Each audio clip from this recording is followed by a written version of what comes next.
आप हिसाब लगाओ। ऐसे जब मीराबाई को कबीर परमेश्वर ने बताया, मीराबाई को, क्योंकि पुराना ज्ञान बहुत देर से सुलझता है, बहुत देर से सूतमा, बहुत देर से उतरता है। कहने लगी महाराज जी यह बात मुझे जची नहीं, आप पहले व्यक्ति मिले मुझे ये बात बताने वाले, मेरी समझ में नहीं आया। कबीर साहब कहने लगे बहन बात सुन ले बेटा, मेरी बात समझ में नहीं आती, आप भगवान श्री कृष्ण को कहते हो ना मेरे सामने आकर नाचते हैं, मुझे साक्षात दर्शन देते हैं, उनसे पूछना ये देव हैं, ये महापुरुष हैं, ये झूठ नहीं बोलेंगे। और यदि वो कह दे कोई शक्ति परम है और हमारे से ऊपर, तो तुरंत आ जाना बेटी, ये समय खोने का नहीं है। मीराबाई गई, खूब रोई, याद किया प्रभु को, श्री कृष्ण जी प्रकट हुए। कहने लगे मीरा क्या बात है कि प्रभु आज मैंने एक महापुरुष के मुख से ये बात सुनी, ये सत्य है या असत्य?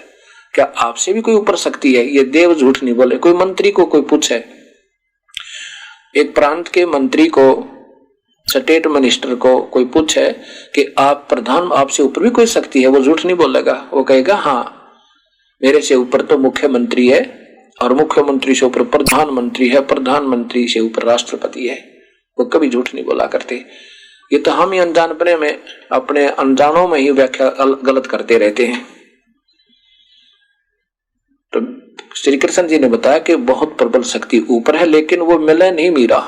हम भी थक लिए ढूंढ कर, पर ऊपर वो उसकी प्राप्ति नहीं होती। व्यर्थ प्रयत्न करना है, बेशक मत करना, क्योंकि ये ब्रह्मा विष्णु महेश कहते हैं तीनों देवा उस निरंजन को ध्यावे, निरंजन का वो पार नहीं पावे।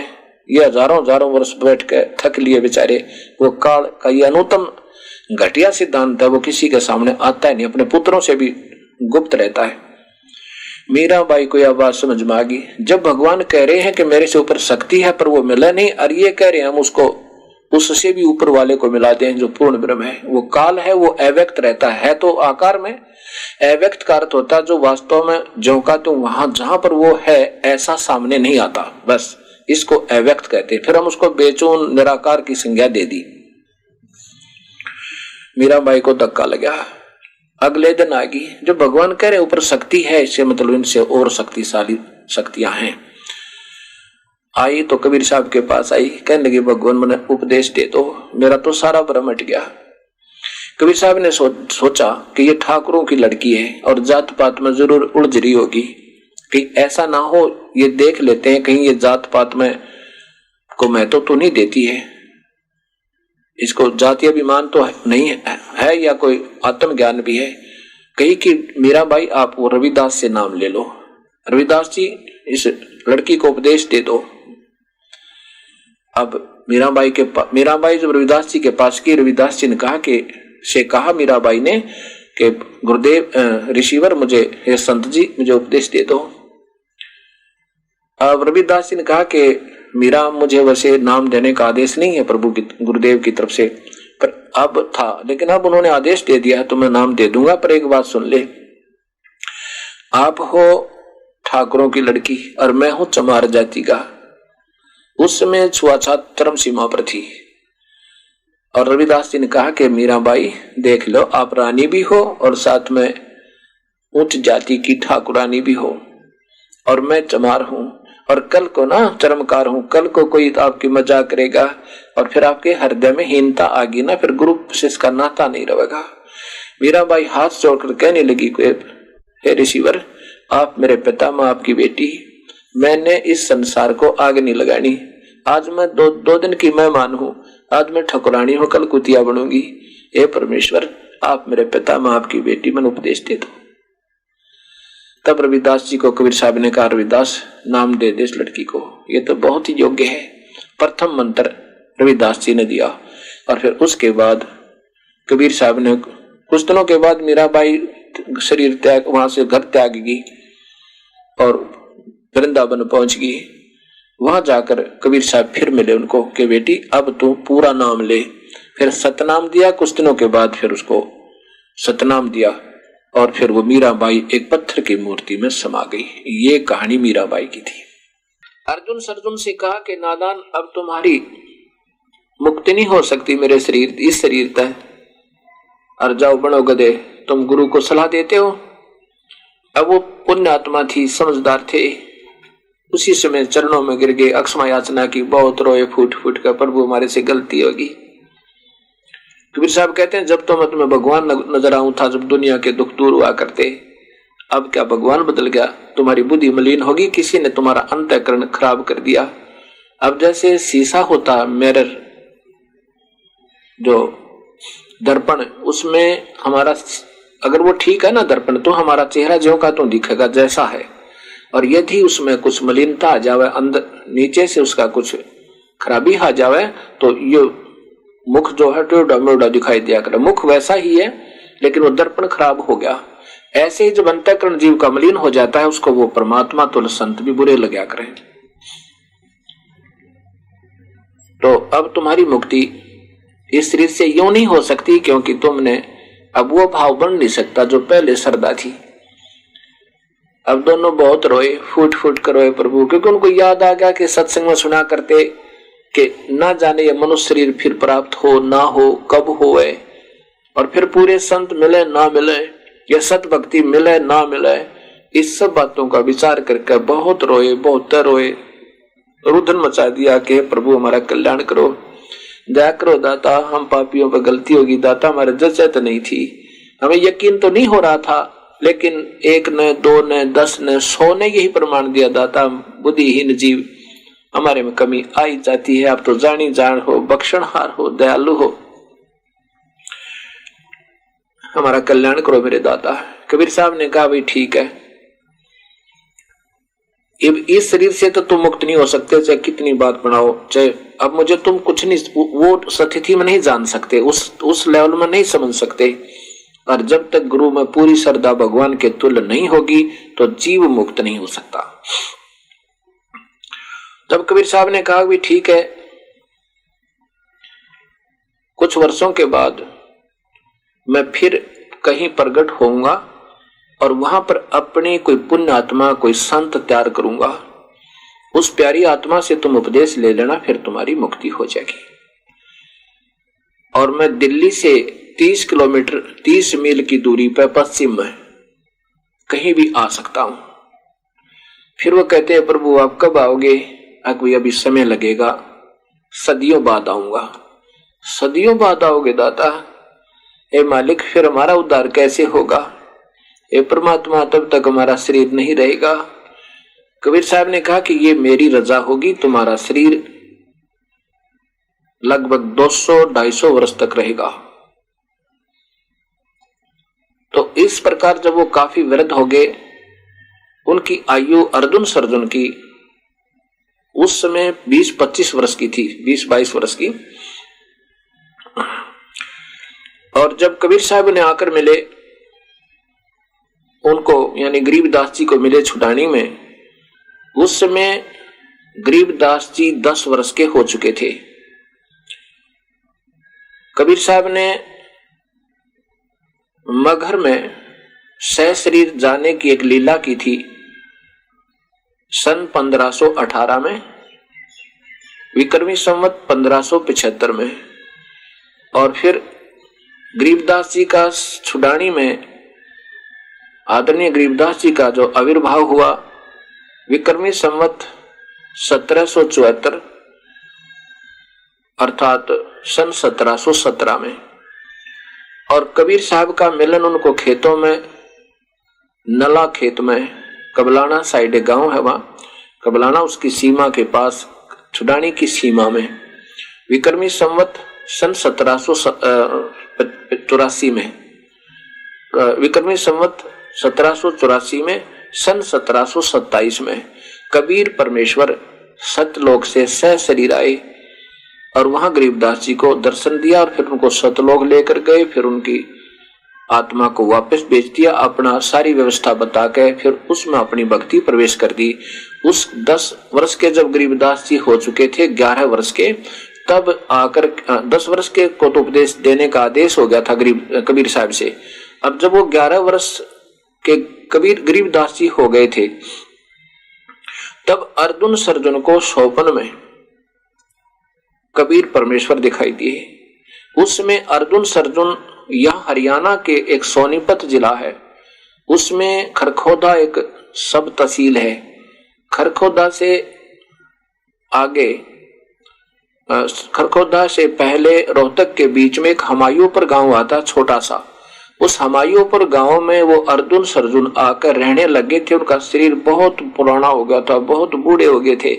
वहां एक सेवक था उनका, उस सेवक को उन्होंने वहां रहने लगे थे कि यहाँ 30 किलोमीटर अंदाजा सा 30 मील यहाँ बनता है दिल्ली से, तो यहाँ शायद प्रभु रहते हों, आएंगे कभी, इस उम्मीद में। तो जब उनको स्वप्न में दिखाई दिए तो अर्जुन सरजुन ने जाकर के गरीबदास जी से उपदेश लिया था। जब गरीबदास जी को नाम देने का आदेश कबीर साहब देकर जा चुके थे, ऐसे अर्जुन सरजुन का उद्धार हुआ और वो बाकी 64 लाख अपना जीवन खो गए जो प्रभु से विमुख हो गए। अब कुछ दिनों के बाद क्या होता है, एक नादान स्कीम बनाई इन अनजान नकली संतों और महंतों ने, इन नकली गुरुओं ने, कि तुम्हारी तो बात अब दाल गल नहीं रही है और काफी लोग जो है कबीर साहब की महिमा मानते हैं और अब इसका कैसे यहां से छुटकारा करें, कैसे अपनी जान बचाएं। ये मरता भी नहीं क्योंकि शेख तकी ने स्वयं गुंडे ले जाकर और कबीर साहब के कुटिया में कत्ल करवा दिया, कबीर साहब का टुकड़े टुकड़े करवा दिया। ऐसे अलग अलग शरीर दिखे और खुश हो गया रात्रि के समय, अब मर गया। जब वो अपनी तरफ से कत्ल करके चलने लगे, वो गुंडे और साथ में शेख तकी, कबीर साहब खड़े हो गए और एक शरीर टुकड़े नहीं थे और कहने लगा शेख तकी, और आ जाओ भाई बच्चों, उन गुंडों को आ जाओ बच्चों, आओ दूध पिलाते हैं, ऐसे क्यों जा रहे हो। अब देखा ये आदमी हमने काट दिया था व्यक्ति और अब जीवित हो गया, सबका पसीने आ गए। उन गुंडों का तो बुखार चढ़ गया, बदमाश जो लेकर गया था, कैया की टट्टी पेशाब निकल गई और भाग गए। 3-4 दिन तक बुखार नहीं उतरा उन बड़ी आत्माओं को जिनको वो नीच निकम्मा शेख तकी बड़ो बढ़ा के ले गया था। तब कबीर साहब स्वयं गए उनके घर पर और कहा, बेटा मैं ना तो कोई प्रेत हूं ना मैं भूत हूं और मुझे कोई नहीं मार सकता, मैं पूर्ण परमात्मा हूं। अपने कृपा से उनका बुखार उतारा और उनको सांत्वना दी। किसी ने कम में गेला मत लगो भाई, ये तो आप पाप का भागी और तुम्हें और दोषी बना रहा है। वो कहने लगे, भगवान आज के बाद हम इसके साथ कभी नहीं जाएंगे। ऐसी ऐसी सब क्रियाएं उनकी फेल हो रही थी। तब ये स्कीम बनाई कि ऐसी ऐसी कहानी कर दें कि ये भाग जाए यहाँ तक। ये सोचकर सभी हिंदू और मुसलमानों के वो नकली गुरुओं ने, अधूरे संतों और महंतों ने एक स्कीम बनाई। क्या बनाई कि एक झूठी चिट्ठी डाल दो कि कबीर भंडारा करेगा, कबीर साहब जो है भंडारा करेगा।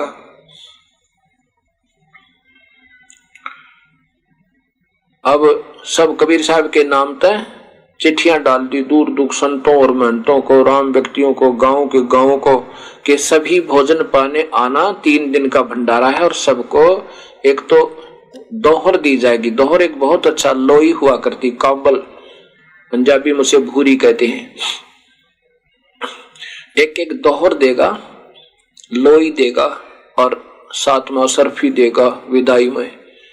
अब ये मेरे जैसे लालची संत जिन्हें यूं पता लग जाएगा 10 रुपए मिलने वहां विदाई के, हर साथ में कंबल मिलेगा, आहा कति टूट टूट को सब इकट्ठे हो गए। 18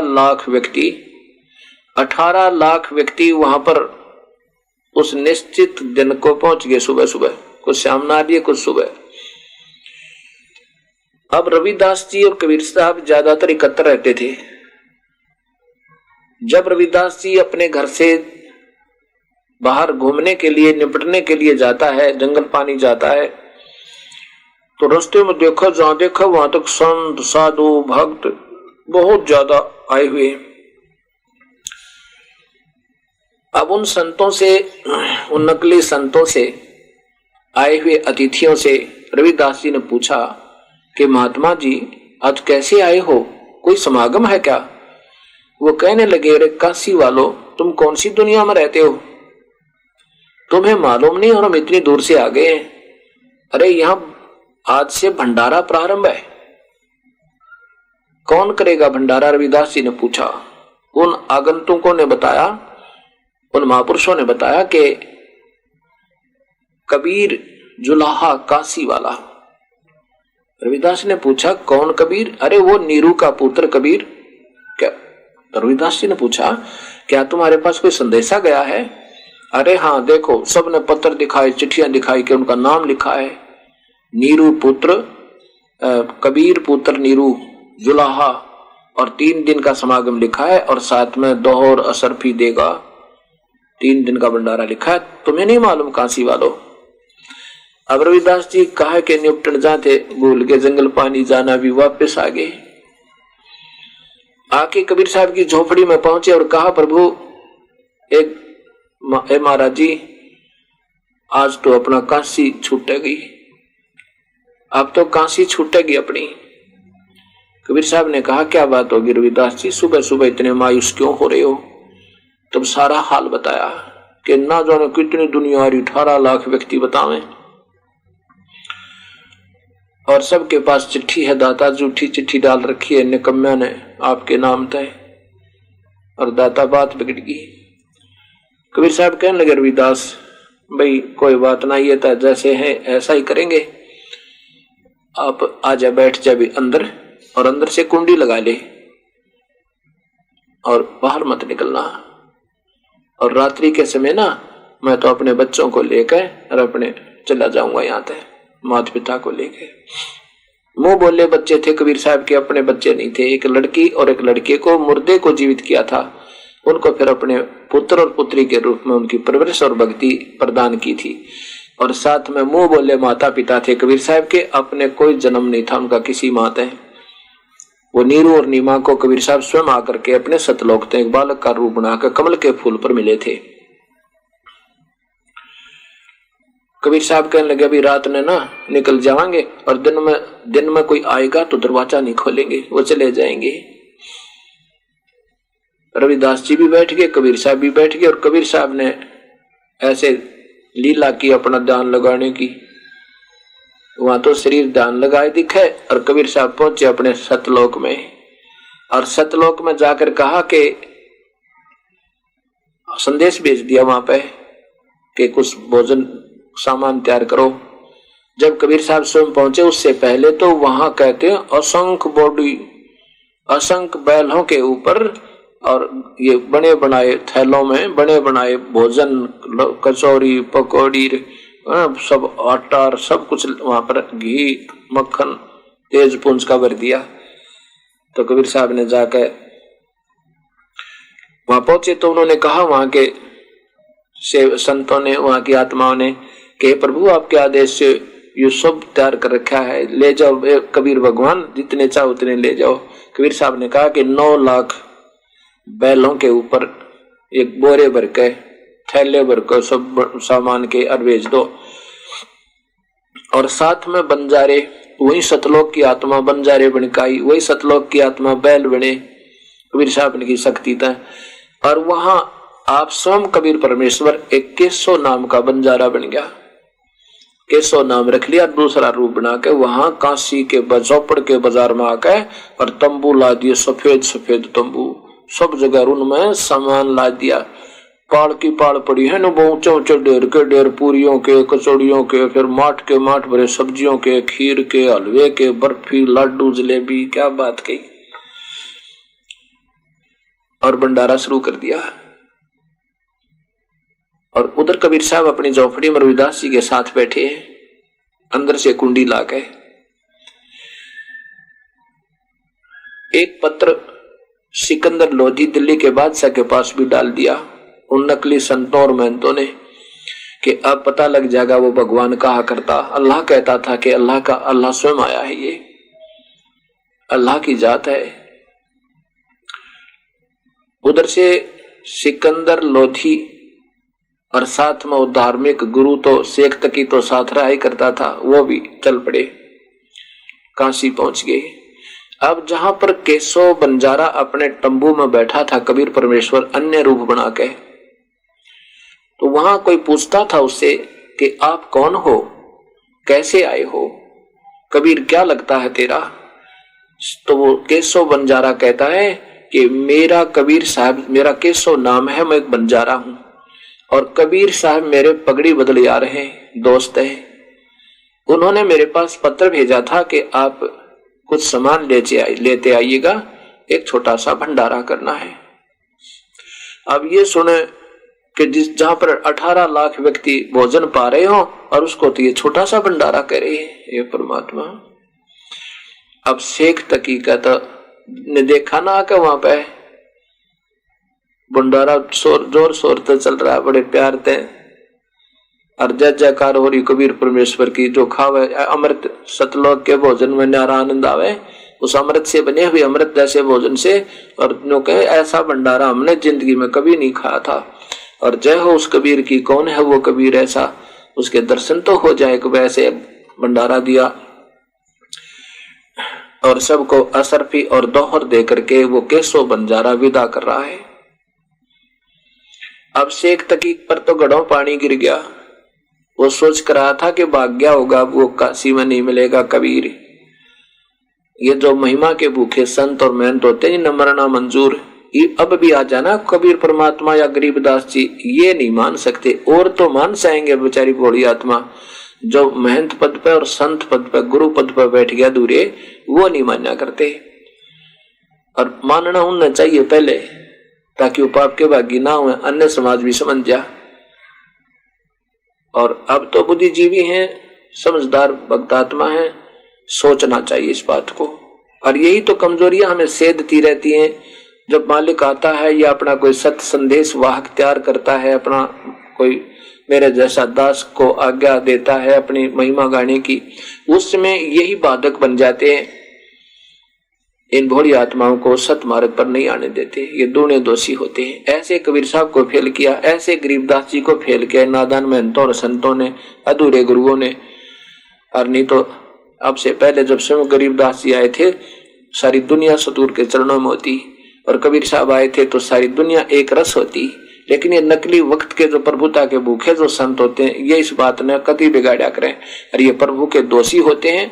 कबीर सागर में मैंने दिखाया था आपको, 28 लाख तो नकली संत और महंत नरक में ठोक रखे, कबीर साहब ने बताया और दिखाया। वहां पर देखा कि ये ठोक रखे सारे जो वो गलत काल के दूत बने हुए थे, सब रो रहे हैं, बिलख रहे हैं, हमें अक्षमा याचना मांग रहे हैं कि हमें माफ कर दो दाता, आगे आपके संत भक्तों को हम बाधक नहीं बनेंगे। कबीर साहब बोले आगे कि आगे देखेंगे, अब तो भोगो अपना नरक।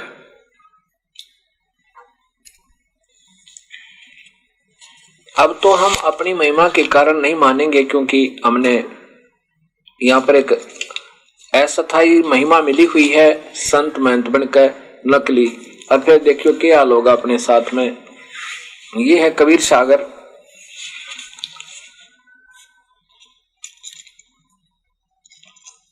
कबीर सागर संपूर्ण 11 भाग, इसके हमने 4 हिस्से बनवा रखे हैं। खेमराज श्री कृष्ण प्रकाशन बंबई। इसमें अंबु बोध देखो, अंबु बोध, अंबु सागर, अंबु सागर के 48 पृष्ठ पर अंबु सागर। ये है नकली कड़हार बनकर जो काल बेचता है ना, नकली 2-3 प्यारी आत्मा जो पुण्यात्मा होती हैं, उनको यहाँ भेज देता, जन्म देता, फिर इनको नकली नाम देकर नकली व्याख्या करके वो कहते हैं कड़हार का मतलब नाम दे वाले संत, कोई भी है चाहे वह। अब ये क्या कह रहे हैं, ये कड़िहार, नकली कड़हार वचन, ये जो कुंड कुंड में बैठे दूता, ये देखो, तब देखा दूतन का जाई 84 के कुंड बनवाई, और कुंड कुंड बैठे यमदूता, देत जीव के कष्ट बहुता, जहाँ जाए हम ठाड़ रहावा, देख त जीव विनय एक तब लावा। अब इन सब नकली संतों को कहते हैं 28 लाख को ठोक रखा था, और ऊपर लठ लेंगे यमदूत बैठे। और फिर मुझे देखकर, मैं वहां खड़ा हुआ जाकर, मुझे देखते ही सब ने विनती की। इन नकली गुरुओं ने जो आज अंडी पाके पर फिरे और सुनते नहीं किसी की, और जो सच्चाई बताओ वो कड़वी लगे उसे उसके दुश्मन बनते हैं। ये काल के प्रेरणा है। ये कड़िहार, कड़िहार माने जो नाम देने, अपने आप नाम दे रहे हैं झूठे। मार जीव करे बड़ सोरा, वो पटे वहां पर यम के दूतों से, बांध बांध कुंडन में बोरा, 1,28,00,000 पड़े कड़िहारा। ये नकली गुरु, नकली संत और महंत 28 लाख ठोक रखे। बहुत कष्ट ताकत पुकारा, हम भूले स्वार्थ के संगी। वो आप पड़े पड़े वहां कह रहे हैं वो नकली संत और महंत, हम भूले स्वार्थ के संगी। अब हमारा नहीं कोई अर्दंगी, हमारा कोई साथी नहीं जो दुख न बटा ले। अर्दंगी माने हमारी स्त्री भी कोई ना। हम तो मरत अग्नि के झारा, हम तो जैसे अग्नि में जला करें ऐसे जल रहे हैं। अंग अंग सब जरत हमारा, कौन पुरुष अब राखे आई। अब मुझे कौन भगवान है जो हमें बचा दे। और करत गुहार चक्षु ढल जाई, आंखों में पानी पड़ा रो रहे। अब कबीर साहब कहते हैं, मैं बोला ज्ञानी रूप में परमात्मा नाना रूप बनाकर जाते रहते हैं। करुणा देख दया दिल आवा, अरे दूत त्रास भास दिखावा। जीव अचेत बहे अज्ञाना, और गहे शब्द अति कीन गुमाना। वो नकली नाम लेकर अभिमानी में फिरे थे ना, वह गुरुवीर संत भी, उनकी ये हालत हुई। 84 दूतन के बांधा, और शब्द डोर 14 यम सांधा। तब ज्ञानी सभन कह मारा, तुम तो जीवन के बंटवारा। तुमने तो जीवों के साथ धोखा किया था निकम्यों। और कहते तब ज्ञानी सभिन कह मारा, सब उनको गड़ा उड़ा घेर के। नकली संतों को यमदूत तक गड़े गड़े थे। कबीर साहब कहता मन ने भी ठोके उनके। हमरे साधन तुम भरमावा, हमारी जो सद सही भक्ति थी उसको तुमने भरमा दिया उन बूढ़ी आत्माओं को। और पल पल सुरती जीव बड़गावा, तुमने तो सब जीवों को बिलगा दिया, अर्थात उन पर डबो दिया। और गही चोटी दूतन घिसियाए, यम और दूत विनय तब लाए। कबीर साहब कहे मैंने चोटी पकड़ पकड़ कर गड़े हुए घसीटे हुए नकली संत तो बने फिरे थे यहाँ पे। तब दूत वचन, चूक हमारी बख्श कर लीजिए, और मन माने तस आज्ञा कीजिए। अब बख्श तो दाता हमारे को वो नकली संत और वो दूत बने काए थे। हम तो धनी कही जस कीन्या, हमने तो इस काल के ने जो कहा हमने तो वैसे ही कर दिया। सो हम वचन मान सर लीना, और वही हमने सो माने वही, हमने तो उसी का वो वचन मान लिया जैसे उस काल ने कहा, हम ऐसे ही करते रहे। आपकी आत्माओं को मैंने धोखा दिया। अब नहीं हंस तुम्हारा बिगड़ाओ, अब हम हंसों को नहीं दोहना बिगाड़ेंगे, नहीं तोड़ेंगे, अपने आप को गलत नहीं बताओगे जब जाओगे। नाम गए सो लोग सिधारवे, अब हम आपके हंसों को नहीं बिगाड़ेंगे, और वो नाम लेकर बेशक की चले जाओ लोग, और हम भी फिर नाम लेंगे। कभी मनुष्य शरीर हो गया था। विनती कीन करे बड़ सोरा, हम तो नाही करत कुछ जोरा। जस चाहो कि जो तस ज्ञानी, हम तो हाथ अब तुम्हारे बिकानी। अब किसी तरह करो दाता, हमारे पर दया करो। फिर कबीर साहब कहते हैं कि तब ज्ञानी बहुते हरसाई, तब हम बहुते हरसाई। और दूतन बंधन छोड़ो जाई, दूतन बंधन छोड़ो जाई। फल एक जीवन सुख कर दीना, तब संसार गवन हम कीना। अब फल एक जीवन सुख कर दीना। अब कहते हैं कि ये 28 लाख, ये फिर देख लो, ये नकली संत जो अधूरे ये 3 मंत्र का नाम नहीं दे पा रहे और ना उनको अधिकार है, ये परमात्मा की वाणी गलत नहीं है। तो स्वयं फिर वहां रोते हुए कहते हैं कि मारत जीव करबड़ सोरा, बांध बांध कुंडन में बोरा। 8,28,00,000 पड़े कड़ियारा, ये नकली नाम देने वाले। और बहुत कष्ट करत पुकारा, हम भूले स्वार्थ के संगी। अब हमरे ना ही अर्दंगी, अब हमारे साथ कोई इस दुख न बाटड़िया नहीं। हम तो मृत अग्नि के झारा, अंग अंग सब जरत हमारा। कौन पुरुष अब राखे आई, करत गुहार चक्षु डल जाई। अब हाथ जोड़ कर कहें तो कबीर साहब कहते हैं आगे सावधान रहना। तो इस प्रकार भाई ये दास ने ये डर लगन लग गया अब, और यही सोचता हूं कि हो सके कोई भगवान आत्मा समझ ले इस मेरी बार बार की प्रार्थना को स्वीकार कर ले वह, और बख्श दे इन बड़ी आत्माओं की जान जो लाखों की संख्या में इकट्ठे कर लिए। और ना वेदों का ज्ञान, ना अपने कुछ पुराणों का ज्ञान, ना अपने अपने मधुब के शास्त्रों को भी ढंग से नहीं समझ रहे, वैसे सुनी सुनाई बातों पर लगे हुए हो। हमने इन शास्त्रों को फिर देखना होगा, अपने प्रभु की मूल वाणी से ही फिर प्रारंभ करना होगा। इस प्रकार अब क्या होता है अब शेख तकी को तो बड़ा दुख हुआ।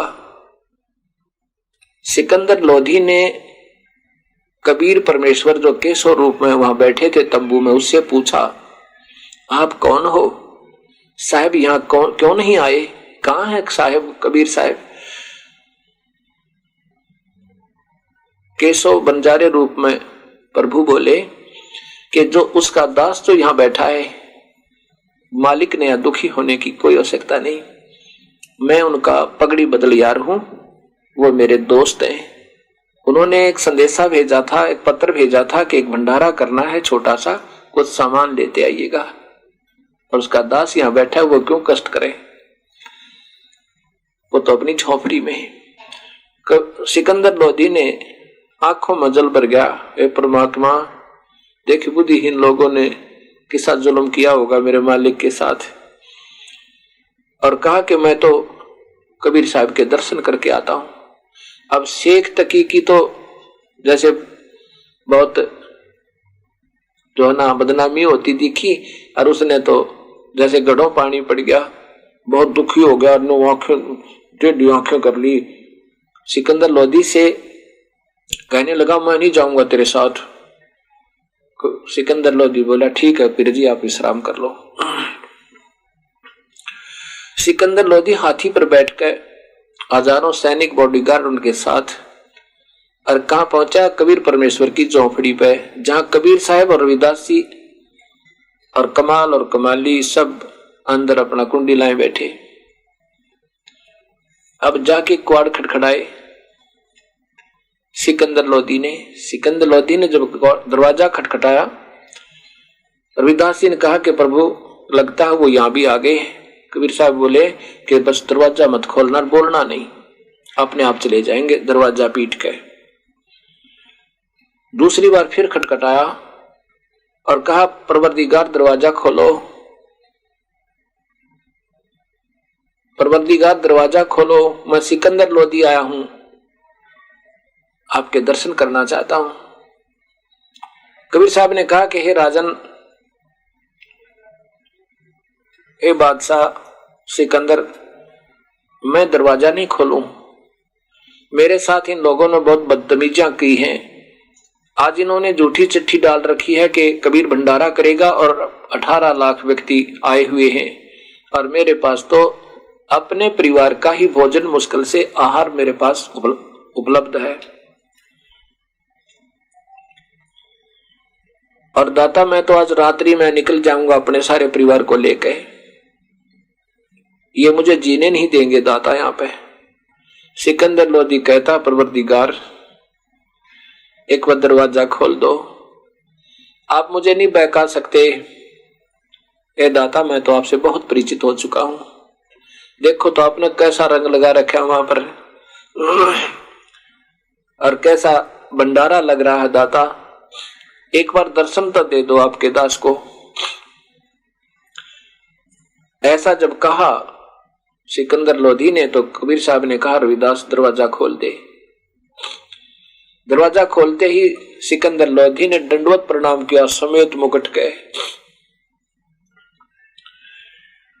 और कबीर साहब के चरणों में गिर गए और कहने लगे, परवरदिगार एक बार देखो तो चल का आपने कैसा रंग लाया है, आपकी जय जयकार हो रही है, और सभी भक्त आत्मा जो बाहर से आए हैं वो देखना चाहते हैं वो कौन ऐसा महापुरुष जिसने ऐसा एक अद्भुत भंडारा दिया है। हमने जिंदगी में ऐसा इतना लंबा चौड़ा ऐसा भंडारा और ऐसा भोजन नहीं खाया।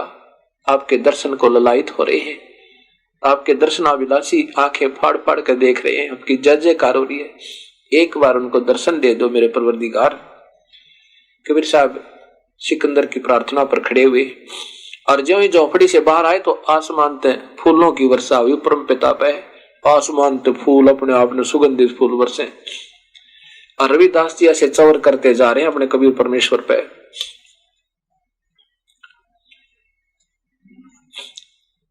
तो सिकंदर लोधी ने कहा, रविदास जी मुझे दे दो ये चवर की सेवा, आप तो रोज ही करते हो, दाता के साथ रहते हो, ये दास भी कुछ लाभ उठा ले।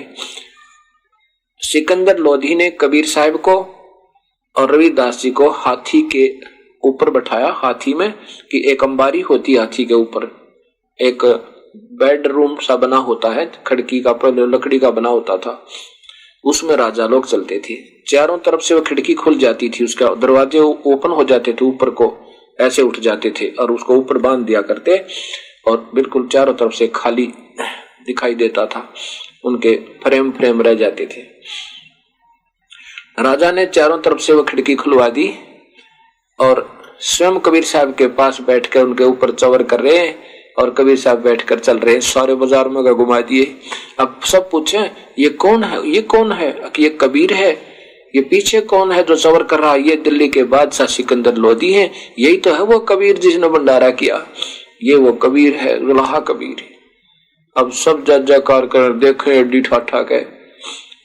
अब वहां पहुंच गए, सारे बाजार में घूम गए, वो कबीर परमेश्वर फिर हाथी से उतर गए, वहां पहुंच गए जहां अपने दूसरे रूप में, केशव रूप में बैठे थे। वहां दो तख्त लग गए, एक तख्त पर कबीर साहब बैठ गए, एक पर केशव बैठ गया दूसरा रूप में, और सब हजारों की संख्या में, लाखों की संख्या में व्यक्ति बैठ गए वार्ता सुन उनको। केशव प्रश्न करे, कबीर साहब उत्तर देवे, 8 पैर, 8 पैर देख लो कितने हुए, 24 घंटे तक 8 पैर तक गोष्ठी हुई, 8 पैर तक, अर्थात सत्संग किया कि हो सके अब भी कोई बड़ी आत्मा हमारी महिमा समझ ले, सतलोक की बात न जान जावे, और यहाँ से पीछा छुटवा ले। इस काल तो सारी सृष्टि रचना का प्रमाण दिया, बंदी छोड़ने और सब महिमा गाई, ये काल का जाल है, ब्रह्मा विष्णु महेश इस काल के ही पुत्र हैं, ये भी भोड़ी आत्माओं को यो काल फंसाए रखता है, इन्हीं के माध्यम से ये इन सब जीवों को उलझा रहा है। और वास्तव में परमात्मा मैं हूं, हम ही अलख अला है, कुतुब गोस और पीर, गरीबदास खालिक दनी, मेरा नाम कबीर। अब जब सारा भंडारा पूरा हो गया, सब अब अपने विदा हो गए, और जितने भी सतलोक से आए हुए बंजारे और बैल थे, उनमें सारा बचा हुआ सामान तंबू उतार के और डाल कर उन बैलों पर प्रस्थान कर दिया। सब बंजारे और बैल चल पड़े। जब वो बंजारे और बैल जमुना को पार, गंगा को पार करने लगे, दरिया को, तो बहुत तेज बह थी, ऊपर तक पानी नो उछल उछल कर चला था, और कबीर साहब की कृपा से बिल्कुल घुटनों से भी नीचे पानी चला गया 1 सेकंड में, और वो बंजारे और बैल पार हो गए। गंगा के आसपास ही वो चौपड़ का बाजार था, क्योंकि इतने पानी की व्यवस्था वहां गंगा जल से हो रही थी पीने की। तो जो ही सब खड़े खड़े देख रहे हैं कि एकदम गंगा नीचे उतर गई, और घुटनों पानी, घुटनों से भी नीचे बैलों के, और जब पार हो लिए ना, जब परली तरफ पहुंच गए सब, एकदम गंगा उसी स्पीड में फुल स्विम में, कतीनों पटड़ियों का ऊपर न उतरना होगी। अब हैरान रहे, कमाल की बात, ये फिर एकदम कैसे ऐसे हो गया। इतने में कबीर साहब, केशव और सिकंदर लोधी, शेख तकीर और सैकड़ों हजारों की संख्या में दर्शक वहां विराजमान थे। इतने में कबीर साहब से प्रश्न किया सिकंदर लोधी ने, हे दाता, देखा 1 सेकंड के बाद कि ना कोई बंजारा दिखा ना बैल, क्योंकि वो इतना लंबे जी 9 लाख बैल, और उनके ऊपर वह गुण बोरे दर रखे, उनके साथ केस वह एक बंजारा, लाखों बंजारे भी थे, और देखा कहीं पर दिखाई नहीं दिए, ना इतने लंबी लाइन तो 1.5 किलोमीटर तक दिखा है। 1 मिनट के बाद, पल के बाद कोई नहीं दिखा। तब सिकंदर लोधी ने पूछा कि परवरदिगार वो बंजारे और बैल कहाँ गए? कबीर साहब ने कहा जहां से आए थे वहां गए, ये तो सतलोक से आए थे, और ये दास स्वयं ही आया था लेकर के वहां से। इतने में वो केशव जो है कबीर साहब के शरीर में समा गया। देखते ही देखते अकेले कबीर साहब रह गए, केशव नहीं रहा। बोलो बंदी छोड़ कबीर साहेब की जय।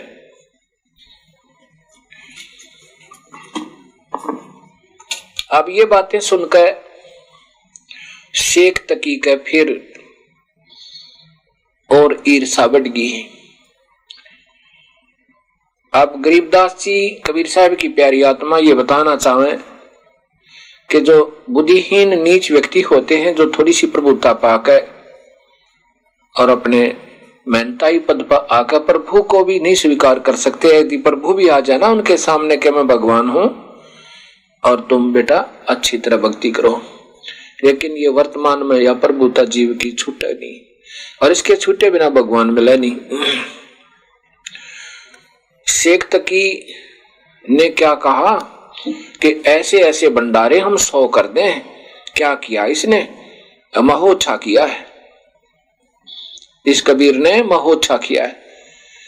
एक तो जौनार होती है, जग जौनार योग, खुशी के अवसर पर इंसान खुले जुलते पैसे लगाकर, जैसे कई वर्ष में बच्चा हो किसी का, और फिर वो यज्ञ करता है काफी संख्या में व्यक्तियों को बुला के, और खुले जुलते बड़े हर्ष के साथ पैसे लगाता, उसको कहते हैं जग जौनार।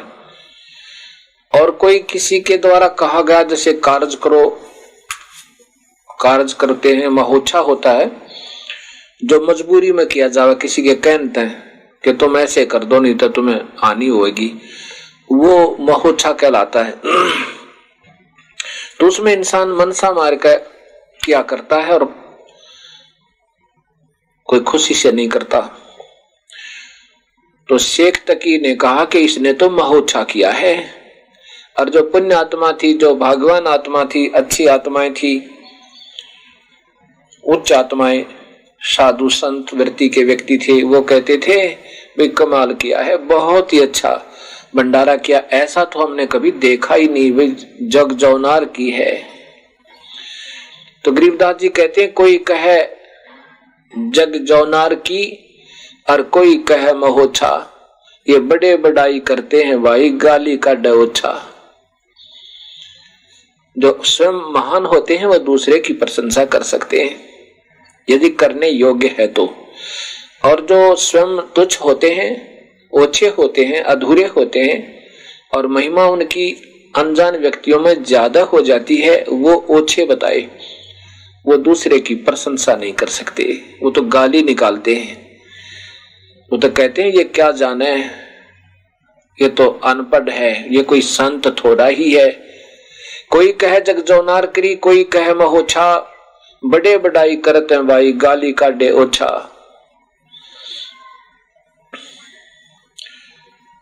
अब जब ऐसी बातें कही उस परमपिता के बारे में शेख तकी ने, शेख तकी की जुबान खत्म होगी, गूंगा हो गया और बहरा हो गया, उसकी ऐसी दुर्गति हुई। गरीबदास जी कहते हैं ऐसा दोष कहां दर है, ये दगद जमी आसमान, इतना पाप किए उस परमात्मा के साथ, इतना जुल्म किया उसने, अब इतने जुल्म को कहां रखे। अर्थात वो कहर एक दिन टूटेगा उस जीव के ऊपर, उसको फिर वो दंड भोगने पड़ते हैं। 57 कोटि पाप है, अनगिन हत्या अपराधम, संत को सताने का बहुत ज्यादा दुख है।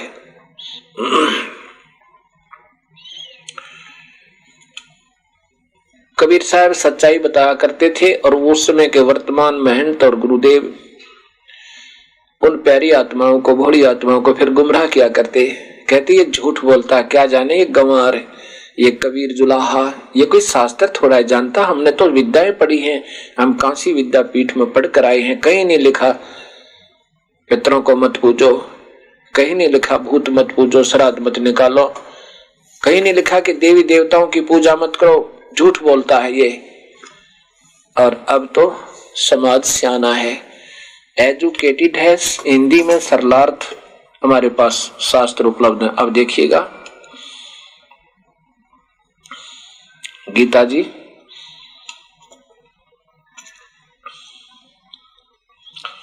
और इसके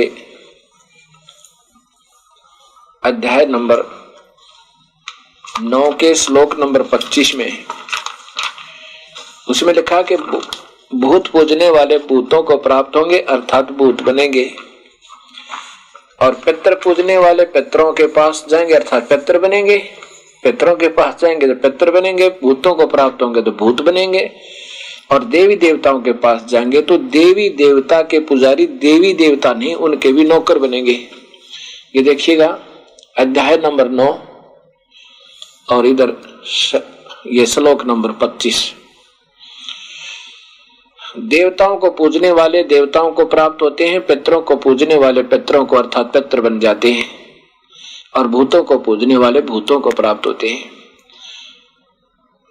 मेरा पूजन करने वाले भक्त मुझे ही प्राप्त होते हैं। ये तो वैसे लिखा है इन्होंने, संस्कृत नहीं बनती ऐसे हिंदी संस्कृत, यान्ति माने प्राप्त होते हैं। ये लेखक की अपनी सोच है जैसा इन्होंने कहा। अब यहाँ सीधा है कि पितर पूजने वाले पितर वो होते हैं और भूत पूजने वाले भूत होते हैं, और देवी देवताओं की पूजा मूर्ख लोग करते हैं। ये आपने अध्याय नंबर 7 के श्लोक नंबर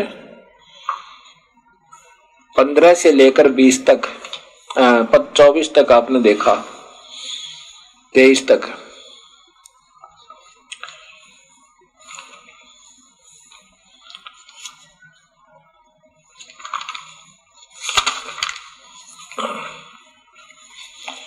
अब ये अध्याय नंबर 7 देखो, इनमें स्पष्ट लिखा है कि पितर भूत प्रेत नहीं पूजना चाहिए, श्राद्ध नहीं निकालने, पिंड नहीं भरवाने, ये मूर्खों की पूजा है। यह देखिए नीचे,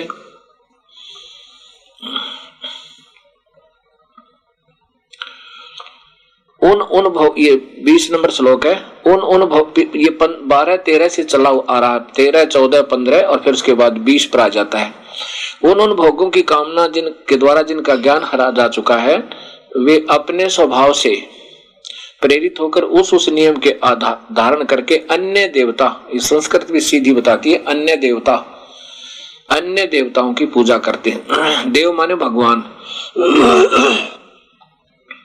अन्य देवता अन्य भगवानों की तीनों गुणों से लेकर नीचे की जो पूजा वह अन्य देवता कहलाती है।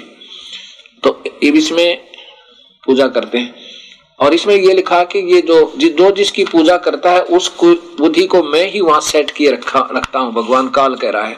पर उन मूर्खों का ये देखियो,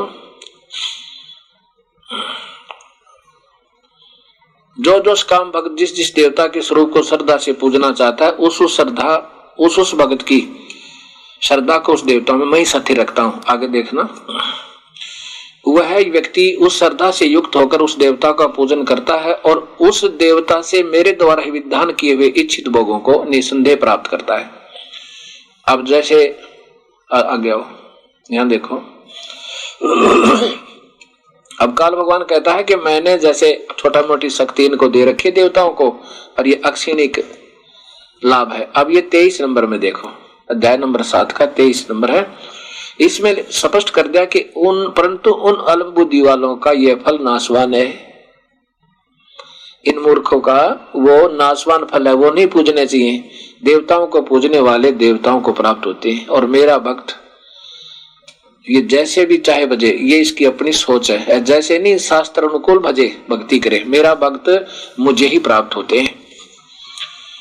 अब इस प्रकार ये भक्त समाज सारा ही इन अधूरे संतों ने अपने अपने अटकल बीच में अड़ा के, गीता में सही लिखा है, लेकिन उन अपने सोच के आधार पर जो ज्ञान दे दिया वो अधूरा दिया।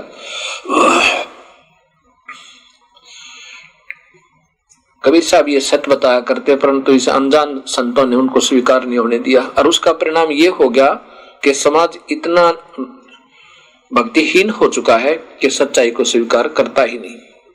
लेकिन अब सियाने हैं, पढ़े लिखे बहन भाई होंगे, बेटे और बेटियां होगी, अब अवश्य स्वीकार करेंगे। अब हमें थोड़ा सा डर बना रहता है कि कहीं हम इन देवताओं की पूजाओं को त्याग दें और पितर और भूतों को ना पूजें, श्राद्ध ना निकालें, कहीं हमें हानि ना कर दें।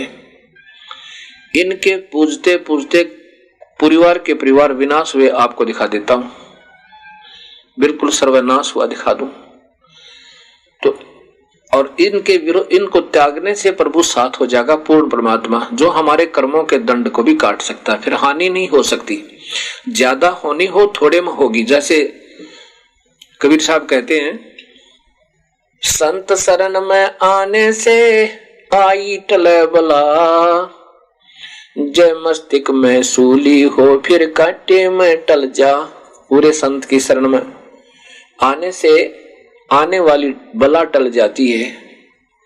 मृत्यु होनी हो, सूली टूटना हो, कोई सजाए मौत होनी हो, एक कांटा लग गए और उससे बच जाए तो कुछ भी नहीं रहा, वो तो बिल्कुल समाप्त हो गया, समझो कर्म। एक समय की बात है कि कुछ इन नादान संतों के भ्रमित की हुई भोली आत्मा गंगा के अंदर स्नान कर रही थी और साथ में फिर अपने पितरों को जल दे रही थी, गंगा जल उठाकर, और वहीं पर ऐसे सूर्य की तरफ मुंह करके ऐसे उसको मंत्र बोल बोल कर और यूं कर रहे थे। कबीर परमेश्वर वहां पहुंच गए। उन्होंने भी अपना गंगा में प्रवेश किया और ऐसे जल को बाहर फेंकना शुरू कर दिया किनारों पे।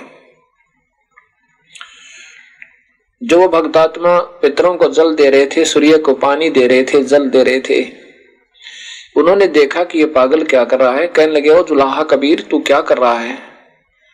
ये कोई क्रिया थोड़ी है, तू क्या कर रहा है? कबीर साहब ने पूछा, आप क्या कर रहे हो? कहने लगे, हम तो पितरों को जल भेज रहे हैं स्वर्ग में, सूर्य को जल दे रहे हैं और पितरों को प्राप्त होगा हम स्वर्ग में। अच्छा, पितर कहाँ है तुम्हारे? के स्वर्ग में। अच्छा, मैं क्या कर रहा हूं बताऊं? कहाँ बताओ? कबीर साहब से कबीर साहब ने कहा कि मैं बताऊं क्या कर, किस लिए पानी बाहर डाल रहा हूं? उन साधकों ने पूछा, कहाँ बताओ?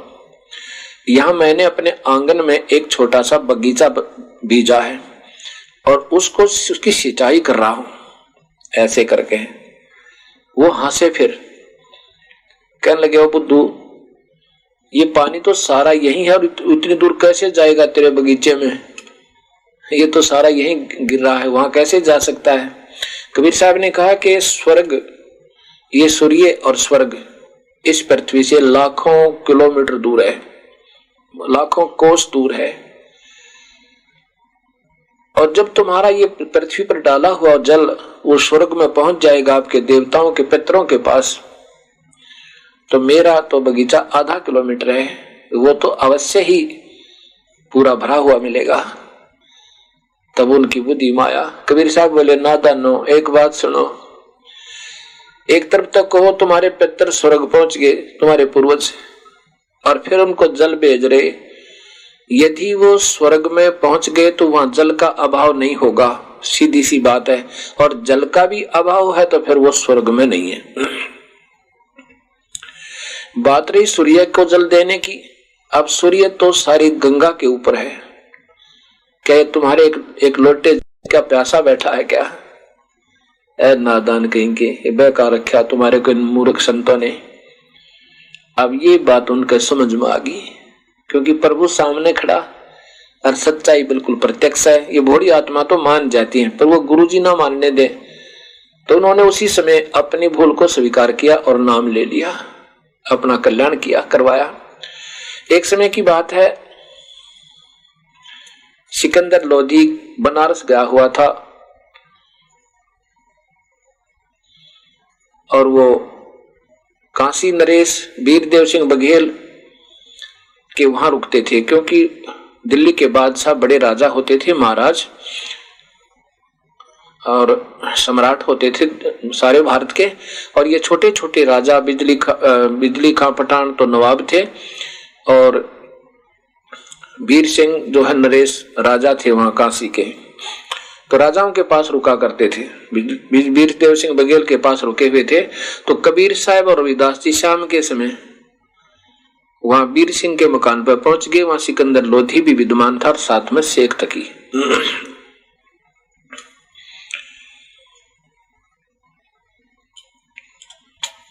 क्या होता है, कबीर साहब वहां को आसन दिया, दोनों संत बैठ गए आसन पे।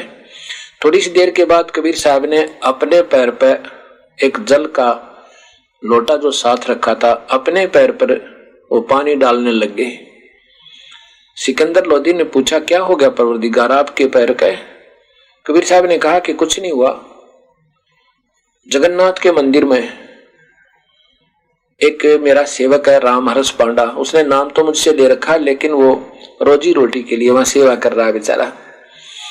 वो तो अपने ऊपरले से मनता वहां सेवा करता रहता है, और उसका पैर जल गया होता, वो ऊपर से भगवान की खिचड़ी उतारा था। प्रसाद बनता, जैसे एक टोकना नीचे रखा, फिर दूसरा, फिर तीसरा, फिर चौथा, ये 5-6 ऊपर नीचे रख देते हैं। एक साइंटिफिक मेथड होता है ये। नीचे लकड़ी जलाई जाती है, पानी गर्म होता ऊपर वाला ज्यादा गर्म होता है और ऊपर वाला पक जाता है। जब वो पक जाता है तो ऊपर वाले को उतारते हैं, फिर दूसरा, फिर तीसरा, ऐसे। जब ऊपर वाले पात्र को वो प्रसाद उतारने लगा, ऐसे वो टेढ़ा हो गया और उसके पैर पे उबलता हुआ प्रसाद बहुत गर्म गिर गया और कहा कि वो उसके पैर पे मैंने जल वहां पहुंचा दिया, भेज दिया। अब ये तो लीला की थी कि जल वहां नहीं पहुंचा, कबीर साहब स्वयं वहां भी थे, क्योंकि परमात्मा अनंत रूप होते हैं, जब चाहे जहां प्रकट हो जाता है। ये तो उनका भ्रम, उनको ये दिखाने के लिए कि ये मेरे कुछ टिप्पणी करें और ताकि इनका भ्रम दूर हो, इसलिए कहा कि उसकी मैंने वहां आग बुझाई है पैर की। इस बात पर कहने लगा उस शेख तकीर और दूसरे बैठे थे, उन शेख तकी के ही साथी, कहने लगा जी झूठ बोलता है ये ऐसे दुनिया को गुमराह कर रहा है, अपनी महिमा झूठी सच्ची बनाकर। अब कौन जाए इतनी दूर पता करने, 800 किलोमीटर बनारस से पूरी है। अब इसकी ऐसे प्रभुता बनती रहती, इसका पता कराओ और नहीं तो इसको सजा दो, फिर झूठ पावत है। अब 2 ऊंटों के सवार भेजे, 10 दिन जाने में लगे, 10 दिन आने में। वहां जाकर के उन्होंने पूछा कि भी कोई राम हर्ष नाम का पांडा है? पता किया जी है। उस राम हर्ष पांडा से पूछा कि कोई तुम्हारे साथ कोई घटना घटी उस दिन? कहा जी।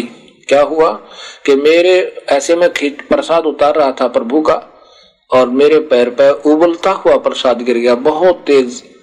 और यदि तो उसने पूछा कि किसने वो ठीक तेरे पैर की रक्षा की? मेरे कबीर परमात्मा ने, मेरे कबीर गुरुदेव ने। कौन कबीर? काशी वाला कबीर। वो कहा था कि ये मेरे पास खड़े थे और बर्फ का जल, जैसे बर्फ का जल होता है ना, ऐसा मेरे पैर पर डाल दिया ठंडा ठंडा और तुरंत आराम हो गया मुझे, नहीं तो उस दिन मेरी मृत्यु थी।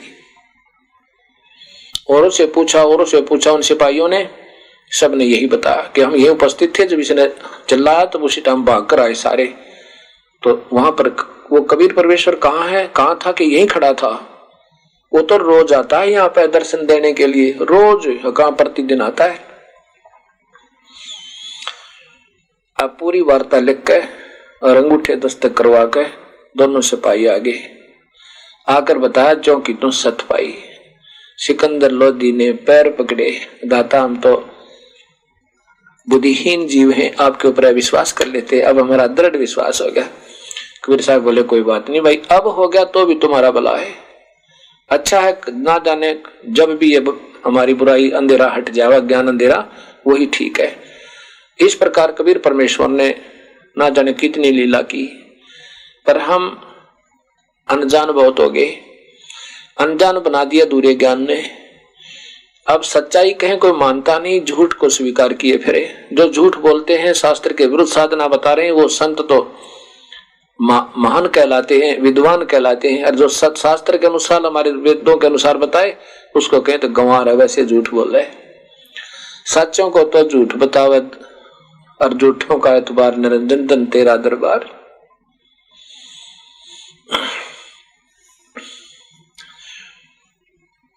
एक समय की बात है, एक तोतादर नाम का स्थान था जहां पर इन विद्वान पुरुषों का, संतों का सम्मेलन था। उसमें रामानंद जी का बोलबाला बहुत था। अब आपको कुछ भक्तों के अनुभव सुनाएंगे, ध्यान से सुनना, ये बार बार समय नहीं मिलता बच्चों, या एक एक अक्षर आपका बड़ा कीमती बहुमूल्य है जो भगवान आपको यहाँ लाए हैं। यहाँ आना कोई बच्चों का खेल है, बगैर परमात्मा की रजा से आप इधर मुंह भी नहीं कर सकते। स्पेशल है आपको, चाहे कुछ भी कारण बनाया, चाहे दुखी करा चाहे सुखी करा, आपको ऐसे स्थान पर लाकर बैठा दिया। अब चर्चा सुना करो, एक एक शब्द को ऊपर विचार किया करो। अब सुनिएगा वो भक्तों के अनुभव। नमस्कार जी। नमस्ते जी। क्या नाम है जी आपका? सिलिया दासी। कहाँ से हैं जी आप? सुंदरगढ़ जिला उड़ीसा से हूँ। संत रामपाल जी महाराज से नाम दीक्षा आपने कब ली? अप्रैल 6, 2018 को बंदी छोड़ सदगुरु रामपाल जी महाराज के शरण में आए हैं। संत रामपाल जी महाराज से नाम दीक्षा लेने से पहले आप क्या भक्ति साधनाएं करती थी? शिव जी को, दुर्गा जी को पूजा करती थी सर। तो फिर क्या कारण बना कि आप संत रामपाल जी महाराज की शरण में आई? शिव जी को, दुर्गा जी को और अन्य देव देवी देवता को मानते भी मैं बहुत दुखी हो गई थी सर। ऐसा हुआ कि 2017 अप्रैल 20 तारीख को माँ की देहांत हो गई। आर्थिक स्थिति बहुत दुर्बल थी और शारीरिक स्थिति भी मेरा ठीक नहीं था और मम्मी चली गई तो मैं अत्यंत दुखी हो गई सर। तो धीरे धीरे मैं डिसाइड की कि सुसाइड कर लूँ। मेरा तो भगवान ही नहीं है, भगवान पर भरोसा उठ गया था मेरा। तो उसी समय बोली इतना देवी देवता को मैं पुकार रही हूँ मेरे सहायता करने के लिए, पर क्यों नहीं मान रहे ये यदि प्रकृति में भगवान है तो क्यों नहीं मान रहे हैं मेरा बात बोली। तो सुसाइड करने के लिए डिसीजन ली। तब एक बार सोची, मेरा मन में सोच ली कि कहीं इन 33 कोटि देवी देवता से भी तो ऊपर का भगवान तो नहीं है। मैं सुसाइड करना भी एक तरफ से अपराध है, तो मैं मनमर्जी सुसाइड कर लूँगी तो मेरा गलती होगा, भगवान को क्या जवाब दूँगी। उसी समय मैं एक बार सोची कि इसके ऊपर के परमेश्वर को पुकार लूँ।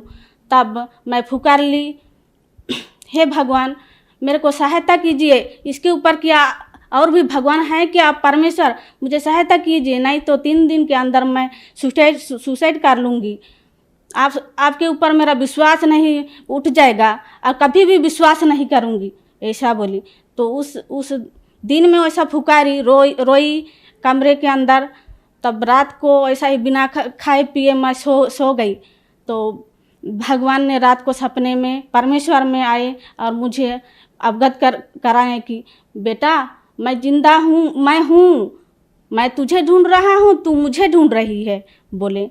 तो उसी समय मुझे मैंने थोड़ा विश्वास आया कि भगवान के ऊपर विश्वास आया। सुबह उठी, थोड़ा मुझे खुशी लगा कि जो भी हो आज मैं भगवान से बात की। तो उसका पीछे और मैं उसका पीछे फिर भी मैं भगवान तो है, जहीं भी जाऊंगी तो मेरा स्थिति ठीक हो सकता है बोली। और मैं थोड़ा झाड़ फूक में थोड़ा विश्वास भी करती थी। मेरा आर्थिक स्थिति ठीक नहीं है था सर। तो वैसा और भी गई झाड़ फूक कराने, लेकिन ठीक नहीं हुई। तो फिर और पुकारी भगवान को, हे भगवान मैं तो कहाँ जाऊँ, किसके शरण में जाऊँ तो मेरा कल्याण हो सकता है, प्रभु बोलिए, परमेश्वर बोली। तो वो परमेश्वर फिर से मुझे सपना में अवगत कराए कि बेटा मैं देख ले और टीवी में जैसा दिखता है फोटो, ऐसा ही गुरुजी संत रामपाल जी महाराज के फोटो आए। मैं ऐसा रूप में दुनिया में आया हूँ, मुझे खोज के दिखा बोले। तो सुबह उठी और मैं हंसी, मैं खोज के दिखाऊंगी, आपको ज़रूर दिखाऊंगी बोली। तो सुबह उठी और कुछ काम में उलझन पड़ी थी, ऐसा काम करके तब 6-7 बजे उस दिन मैं सोची गुरुजी को, परमेश्वर को मैं जवाब दी हूँ कि मैं भगवान को या उनको ढूंढना है मुझे बोली। और मैं एक बार सोच ली कि टीवी में तो गुरुजी सब प्रवचन देते हैं, वहीं ढूंढ लेती हूँ, कहीं चैनल में मिल जाएंगे वो, मेरा ऐसा सोच आया। तो रिमोट पकड़ी और टीवी में वो चैनल सब लगाते साधना चैनल लग गया। तो उसमें देखी कि वही जिन फोटो देखी थी परमेश्वर दिखाए थे, वही फोटो में वो गुरुजी संत रामपाल जी महाराज के फोटो देखकर मैं चकित रह गई। हे भगवान, यही मेरा भगवान है बोल के मैं आश्चर्य हो गई। और मुझे तो जल्द ही जल्द इनके शरण में जाना है, तब मेरा कल्याण हो सकता है, नहीं तो मैं मर जाऊंगी। इतना मेरा जीवन दुखपूर्ण था, जो अगणित दुख था मेरा जीवन में। तो मैं साथ साथ उनके शरण में जाके कल्याण करना चाहती थी। प्रवचन चलते समय पीले पट्टी में जो नंबर आया था, उस नंबर में संपर्क की उस आश्रम को। तो वो लोग ही पास में नामदान केंद्र था रानी बांध राउरकेला में। राउरकेला से ये भगत जनों को बोले तो वो लोग पहुंचा दिए मेरे घर को। ज्ञान गंगा पुस्तक मंगाई थी, तो उस ज्ञान गंगा पुस्तक में इतना अमूल्य ज्ञान भी पढ़ा वो परमेश्वर का, तो मैं गदगद हो गई। तुरंत उनके शरण में जाने के लिए डिसीजन ली। मैं 6 अप्रैल 2018 को ओडिशा राउरकेला नामदान सेंटर से बंदीछोड़ सतगुरु रामपाल जी महाराज से नामदान ली। संत रामपाल जी महाराज से नाम दीक्षा लेने के बाद क्या आपको लाभ भी मिले? सर आर्थिक लाभ, मानसिक लाभ, आध्यात्मिक लाभ सब कुछ मिले। सर मेरा पेट में ट्यूमर था। मैं उड़ीसा के राउरकेला में 1-2 डॉक्टरों को दिखाई कि वो सब बोले कि तेरा ऑपरेशन यहाँ हो नहीं सकता है, तुझे ये कटक बड़ा हॉस्पिटल नहीं तो भुवनेश्वर जाना पड़ेगा बोले। मेरा 3rd स्टेज का कैंसर था। यहाँ के पास के डॉक्टरों ने भुवनेश्वर कटक बड़ा मेडिकल को रिफ़र किया था। तो मैं उस समय गुरुजी को अर्जी लगाई, गुरुजी मुझे पास ही मेडिकल में मेरा ऑपरेशन सक्सेसफुल करा दीजिए बोली। तो गुरुजी आदेश दिए कि बेटा ऑपरेशन सक्सेसफुल होगा, डॉक्टरों की सलाह लीजिए बोले। तो मैं फिर डॉक्टरों को दिखाई तो वो बोले कि अल्ट्रासाउंड करके बोले सक्सेसफुल हो सकेगा बोले। और मेरा इसी तरह से गुरुजी की दया से ऑपरेशन सक्सेसफुल हो गया। पहले मुझे नवरंगपुर दूर डिस्ट्रिक्ट में जॉब मिला था। उसके बाद गुरुजी को दंडवत प्रणाम करते समय अर्जी लगाती थी कि गुरुजी मुझे बहुत दिक्कत हो रही है, पास डिस्ट्रिक्ट में मुझे जॉब होने से अच्छा होता बोल के अर्जी लगाई। तो पास डिस्ट्रिक्ट वही 5 महीना के अंदर अपने ही जिला के अंदर मेरा जॉब हो गया। मैं एक हाई स्कूल गवर्नमेंट टीचर हूँ। संत रामपाल जी महाराज से नाम दीक्षा लेने के बाद आपको बहुत सारे लाभ प्राप्त हुए। तो संत रामपाल जी महाराज से नाम दीक्षा कैसे ली जा सकती है?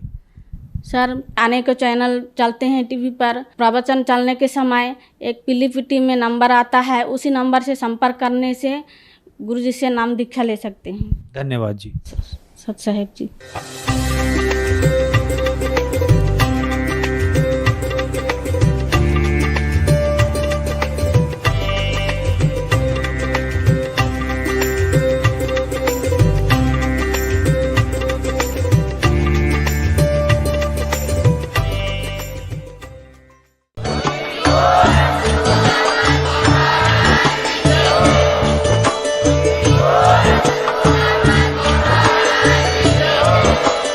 आप सुन रहे थे जगत गुरु तत्वदर्शी संत रामपाल जी महाराज जी के मंगल प्रवचन। अधिक जानकारी के लिए विजिट कीजिए हमारी वेबसाइट www.jagatgururampalji.org। संत रामपाल जी महाराज जी के शुभ आशीर्वाद से पूरे विश्व भर में 500 से भी ज्यादा नाम दीक्षा केंद्र हैं, जिन पर संत रामपाल जी महाराज जी द्वारा ऑनलाइन निशुल्क नाम दीक्षा दी जा रही है। अपने नजदीकी नाम दीक्षा केंद्र का पता करने के लिए संपर्क करें 8222880541।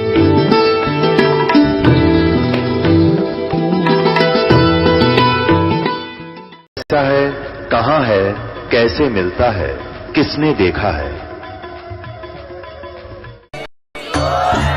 अगर आप ये वीडियो YouTube पर देख रहे हैं तो हमारे चैनल को सब्सक्राइब करें और बेल आइकन को दबाना ना भूलें। अगर आप Facebook पर ये वीडियो देख रहे हैं तो हमारे पेज को लाइक करें।